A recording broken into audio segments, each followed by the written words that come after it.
Mesdames, Messieurs, bonsoir et merci de rester fidèles au programme de la télévision Futur Média, 20h à Dakar et partout au Sénégal, c'est l'heure du journal.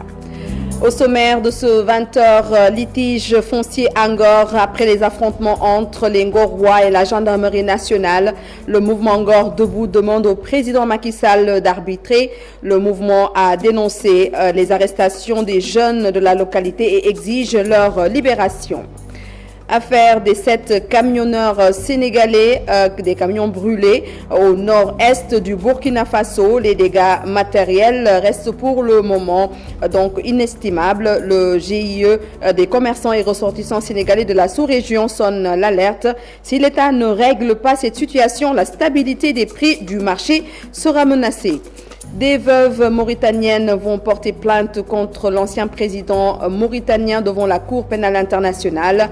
Organisées en collectif, ces femmes accusent l'ancien président de crimes contre la population noire mauritanienne entre 1980 et 1990. À suivre les témoignages poignants dans ce 20h. Voilà pour les sommaires. Tout de suite, le développement.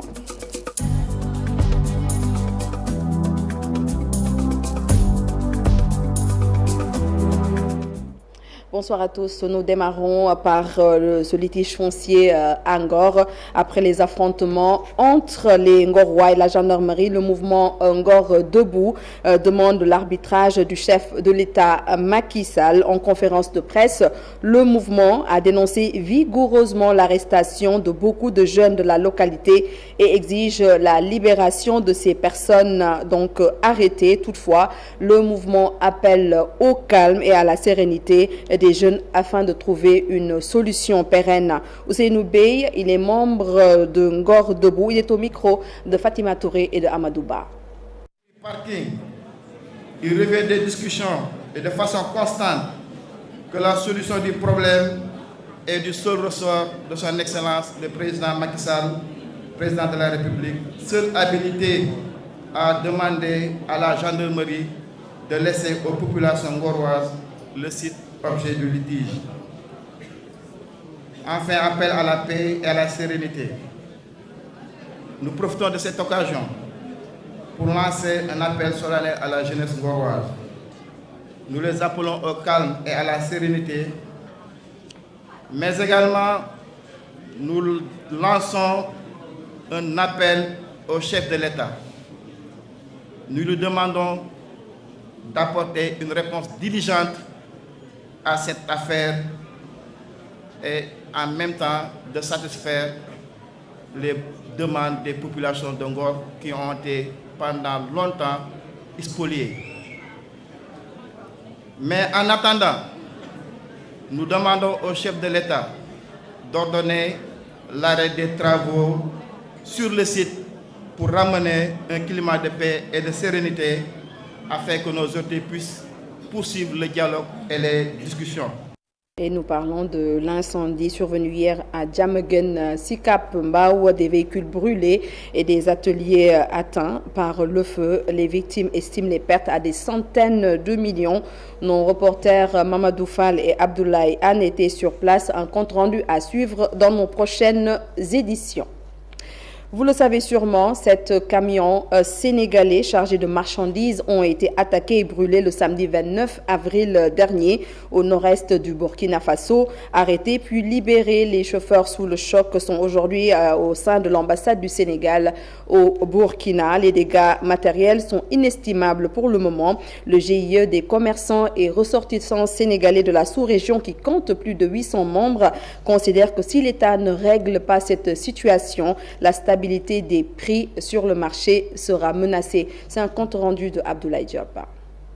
Ouest du Burkina, attaqués au nord-est du Burkina, leurs camions et leurs marchandises incendiées. Les chauffeurs sénégalais sont sous le choc selon le GIE des commerçants et ressortissants sénégalais de la sous-région. Présentement, ils sont traumatisés. Bon, actuellement, en fait, ils sont en train d'être consultés par des médecins. Maintenant aussi, ils sont en train de faire aussi les formalités au niveau de l'ambassade du Sénégal au Burkina Faso. Pour le GIE, ce ne sont pas les 7 camions et leurs chauffeurs qui sont attaqués, mais c'est la sécurité alimentaire et la stabilité des prix du marché sénégalais qui sont menacés. Les Sénégalais pensent que les produits dits locaux, en fait, ce sont des produits qui viennent du Sénégal. La majeure partie des produits dans le marché sont des produits importés de la sous-région. Les gens s'alimentent avec le mil, le maïs, je dirais même le sorgho. Le sorgho surtout pour le bétail. Maintenant, en fait, nous risquons peut-être de voir dans 15 jours un renchérissement des prix qui sont actuellement même chers. Mais c'est sûr que en fait, si l'État du Sénégal ne fait rien du tout, en fait, comment dirais-je, on va vers une pénurie en fait, d'aliments de bétail, de fruits, de céréales. Camions, produits et crédits bancaires à payer, les dégâts matériels sont inestimables selon la représentante du GIE.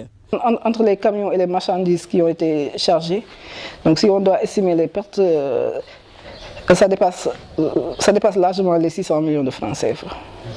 Donc, ce sont des commerçants et transporteurs qui ont contracté des dettes au niveau des banques, qui doivent payer en fait leurs échéances.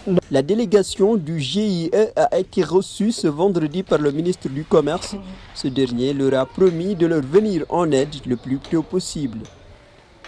Le collectif des veuves mauritaniennes a porté plainte devant la Cour pénale internationale contre l'ancien président mauritanien Maouya Ould Taya pour crimes commis contre la population noire mauritanienne dans les décennies de 1980 à 1990.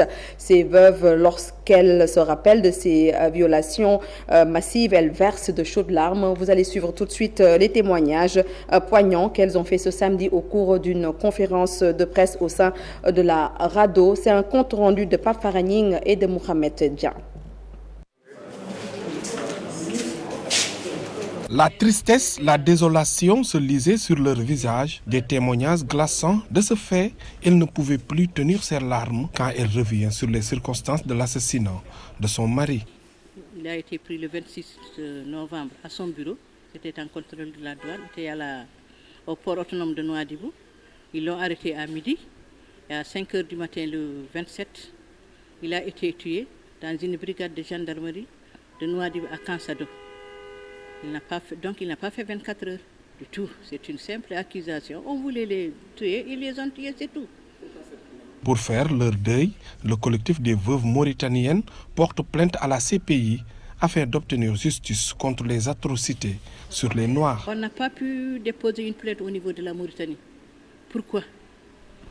Parce que les tortionnaires, les responsables de ces crimes, ont voté une loi d'amnistie en 1993 pour s'amnistier eux-mêmes, c'est-à-dire pour se pardonner. On cherche ce qu'il faut faire, là où il faut passer pour que cette plainte-là aboutisse. Parce qu'on veut vraiment qu'elle aboutisse. On la veut vraiment. Et c'est tout ce qu'on espère. Accompagnés par la RADDHO, ils fondent beaucoup d'espoir sur cette plainte, malgré la complexité de l'affaire. La CPI a répondu pour dire que, étant donné que la Mauritanie n'était pas partie au statut de Rome, donc il fallait peut-être que l'intervention du Conseil de sécurité qui pouvait débloquer la situation. Le Conseil de sécurité seul, aujourd'hui, peut saisir la CPI pour que la CPI ouvre ce dossier. Et cela nécessite l'implication de tous les acteurs qui sont dans la défense des droits humains, comme la RADDHO. Les membres du collectif des veuves mauritaniennes se disent déterminés. Ils sonnent l'alerte pour que l'ancien président Ould Taya et ses complices soient traduits en justice. Pape Faragning, l'intersyndicale des travailleurs de l'Institut d'hygiène sociale ex-polyclinique de la Médina. Donc ces travailleurs disent travailler dans la galère à cause d'une mauvaise gestion de cet établissement de santé. Le plateau médical fait défaut, le service de radiologie ne marche pas, les produits médicaux manquent parce que les fournisseurs ne sont pas payés selon eux et ils interpellent les autorités. Mme Biram Diouf et Alun Diagne ont tendu leur micro à leur porte-parole. Il s'appelle Mathieu Djenfay. Le mouroir des malades.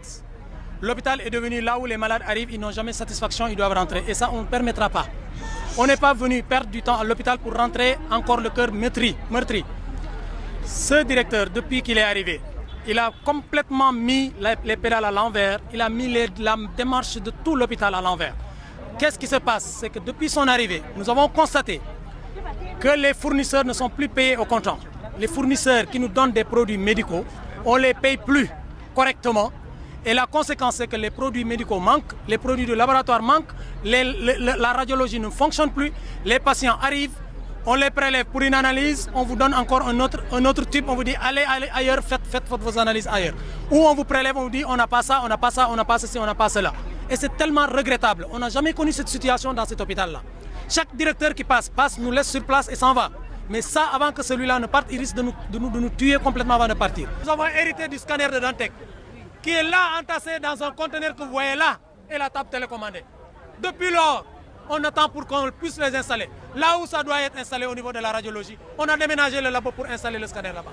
La radio jusque-là, rien des travaux n'avance. Tout est fermé depuis plus qu'un mois, aucune communication dessus. Au nom de quoi? Allez visiter, vous verrez que l'hôpital ne mérite pas ce sort-là.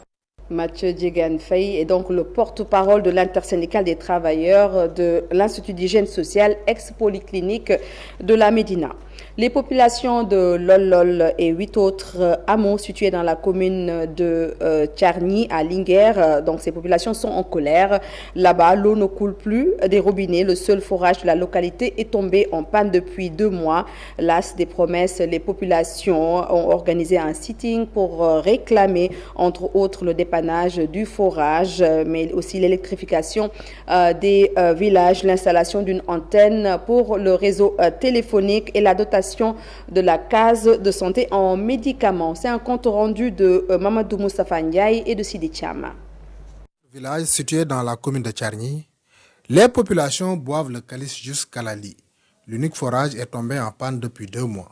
Les habitants ont organisé un sit-in pour se faire entendre. Depuis 2 mois, 2 jours après le ramadan, le début du ramadan du mois, on a eu ces problèmes. Donc, il y a des charrettes qui se déplacent pour avoir de l'eau. Jusqu'à présent, on n'a pas un château d'eau. Mais le minimum qu'on ait l'eau, que la population puisse avoir accès à l'eau. Ici, les populations vivent toujours à l'ère des bougies, faute d'électricité. Émettre un appel à Lolol et dans les autres hameaux qui l'entourent relève d'un véritable parcours de combattants. Même des lampes tempêtes, on n'en a pas. Donc, on voulait bien avoir l'électricité. Le problème de réseau aussi est là, qui se présente, donc qui est aujourd'hui une nécessité fondamentale. À cette situation s'ajoute le manque criard de médicaments à la case de santé.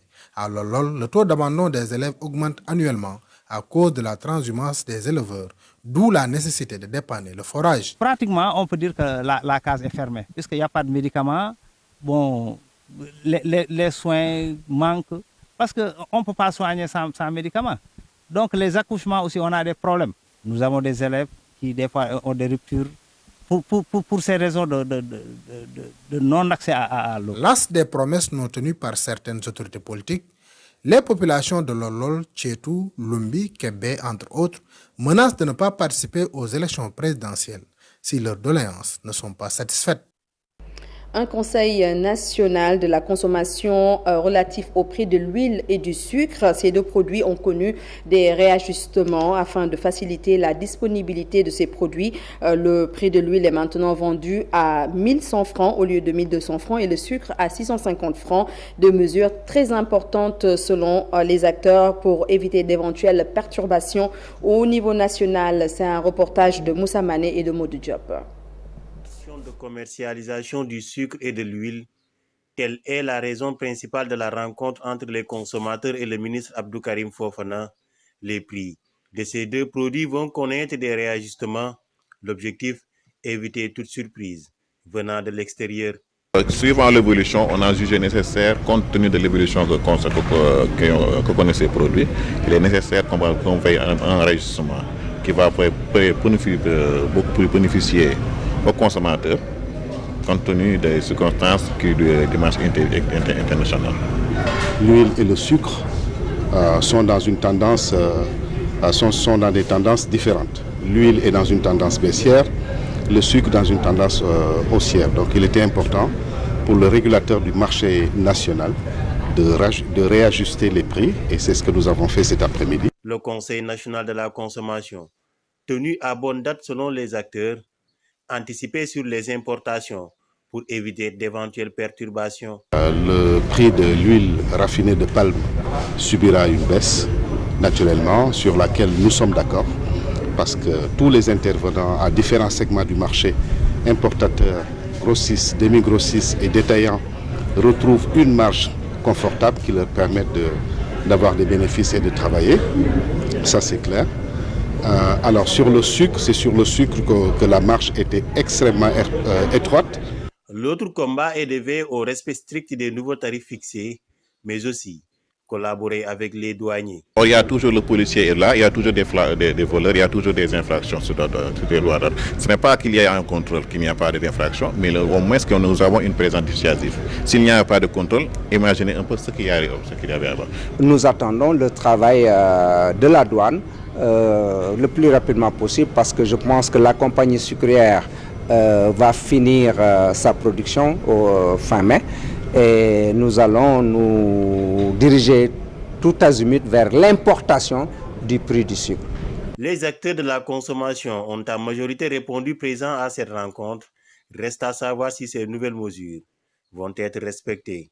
On va juste rappeler donc le prix de l'huile. Retenez que c'est vendu à 1100 francs au lieu de 1200 francs et le sucre c'est à 650 francs. Parlons du pèlerinage marial de Popenguine le 27, 28 et 29 mars prochain.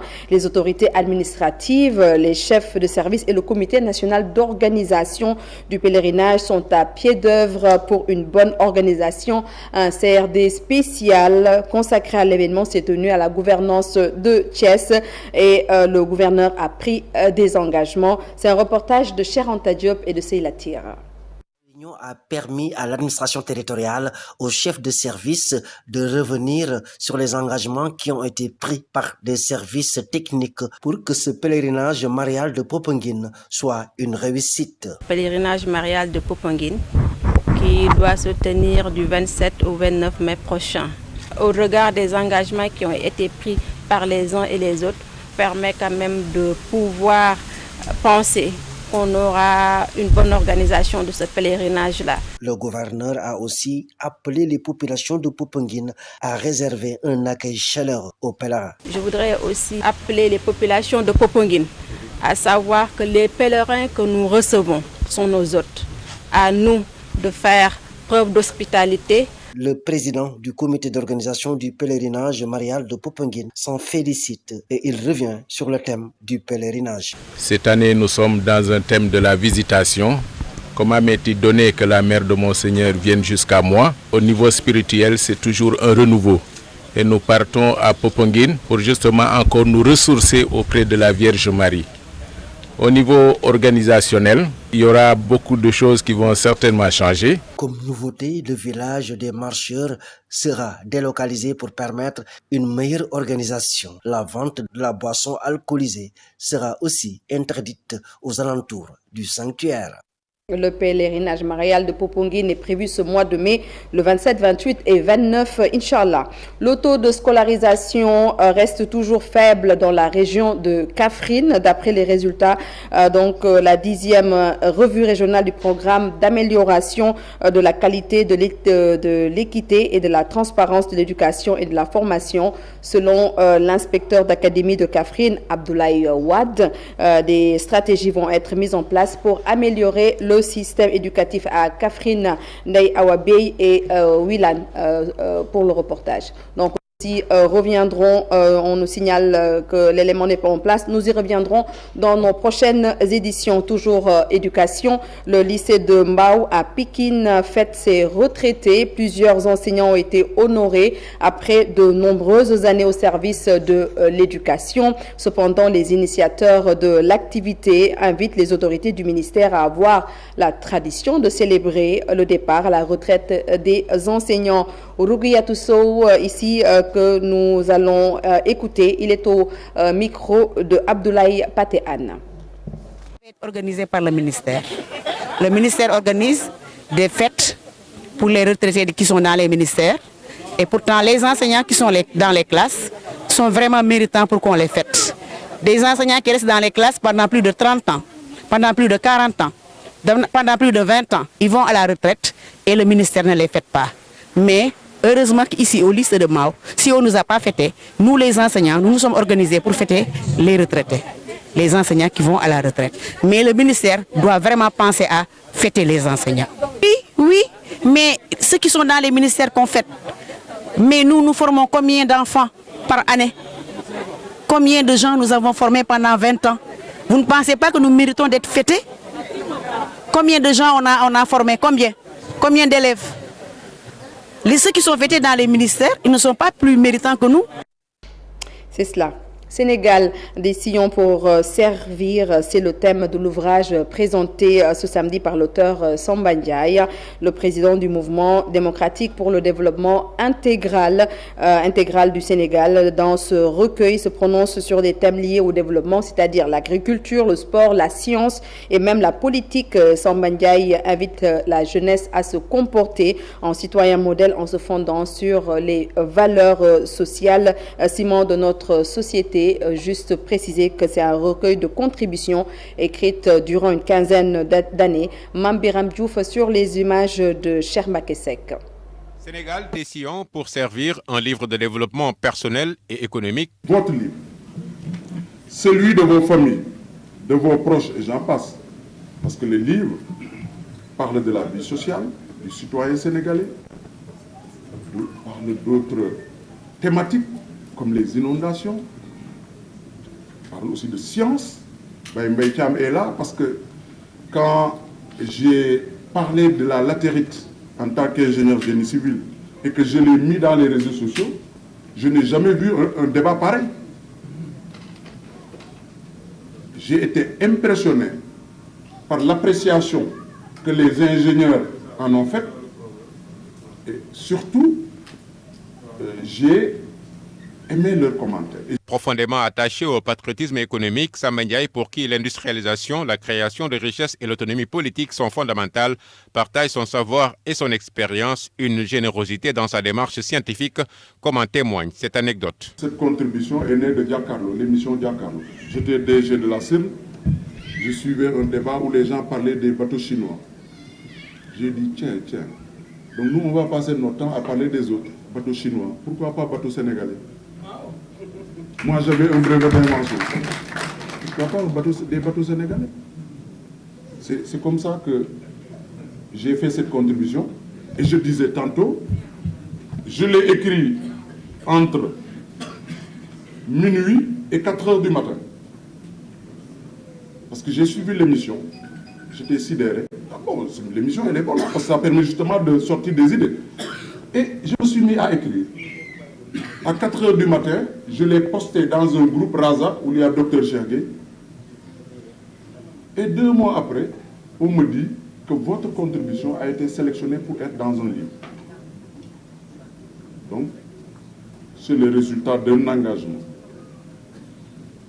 et d'un amour, je pense, de ce pays. L'instauration progressive du service militaire obligatoire est au premier chapitre de ce recueil de contributions. Des solutions proposées pour un développement économique et social durable. Samba Ndiaye pointe ainsi l'état qui crée un déséquilibre social dans l'habitat rural. À revoir. Un reportage de Mambiram Diouf. Parlons à présent de l'informatique avec les outils de Google Workspace. La palette de services proposés par Google est vaste et souvent mal connue. Le renforcement des capacités des utilisateurs permet de comprendre le fonctionnement de tous ces services et de gagner en productivité. De Google Agenda, Google Site, en passant par Drive, Docs, etc. Les alumni de l'université Senghor étaient en session à Dakar pour découvrir et maîtriser ces principaux outils Google afin de booster leur productivité, et c'est une initiative de l'Association internationale des étudiants de l'Université Senghor, section Sénégal, soutenue par le ministère de la Culture et la délégation Wallonie-Bruxelles. C'est un compte rendu de Ibou Diouf et de Alun de Lamine Diagne. Pour tous ces professionnels, l'informatique est devenue un élément essentiel dans la gestion de leurs activités.